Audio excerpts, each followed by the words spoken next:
Reverse engineering. In this topic, we are going to cover reverse engineering and how it plays a vital role in the static analysis of Android APK files using various tools such as APK Tool, JADX, Dex2Jar, and Ghidra. Reverse engineering is the process of examining an object, system, or technology to understand its inner workings, design, and functionality. This involves separating the object or system, analyzing its components, and studying its behavior and interactions. The goal of reverse engineering can vary depending on the context, but some common objectives include the following. Understanding how a product works to create a compatible or competitive product. Identifying and fixing flaws or vulnerabilities in a product's design or code. Recovering lost or damaged source code or design specifications. Creating documentation or instructions for a product that lacks clear documentation.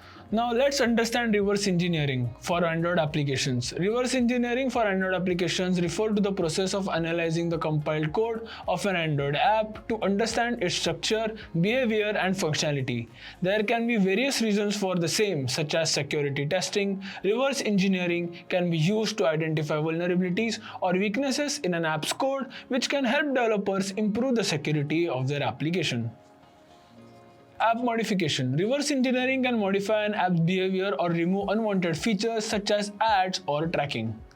App cloning. Reverse engineering can create a copy of an existing app, which can be useful for developing alternative versions or creating counterfeit apps. Understanding how an application works.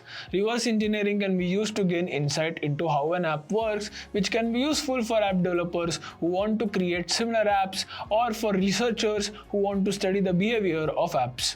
Reverse engineering of Android application typically involves using specialized tools and techniques such as decompiles, dissemblers, and debuggers. However, it is essential to note that reverse engineering can be legally and ethically problematic without the consent of the application's developer or owner. Moving to our next topic, Android manifest.xml.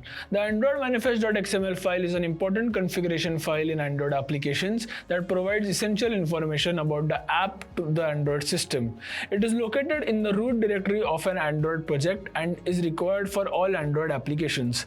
The Android manifest.xml file contains metadata about the app, including the name, version, icon, and information about its components such as activities, services, and broadcast receivers.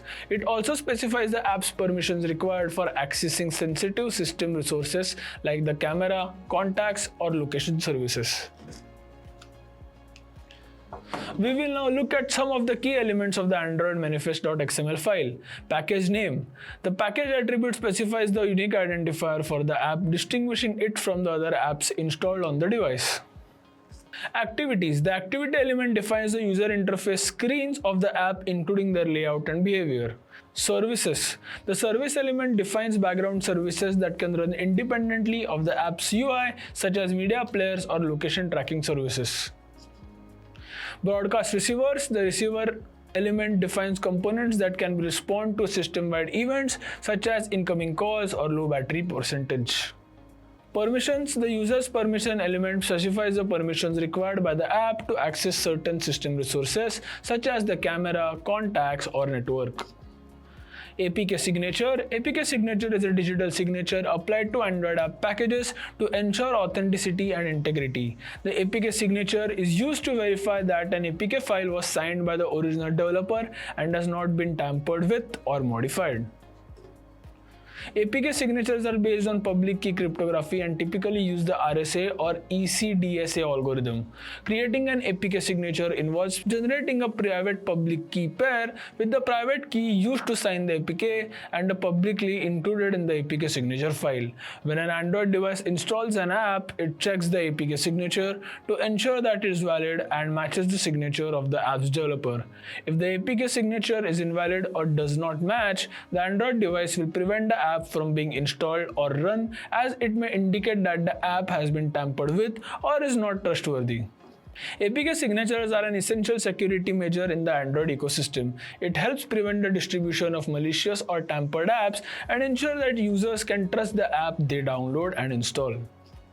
The Android operating system requires all APKs to be signed before they can be installed on the device, and Google Play Store also requires developers to sign their apps with an APK signature before they can be uploaded to the store.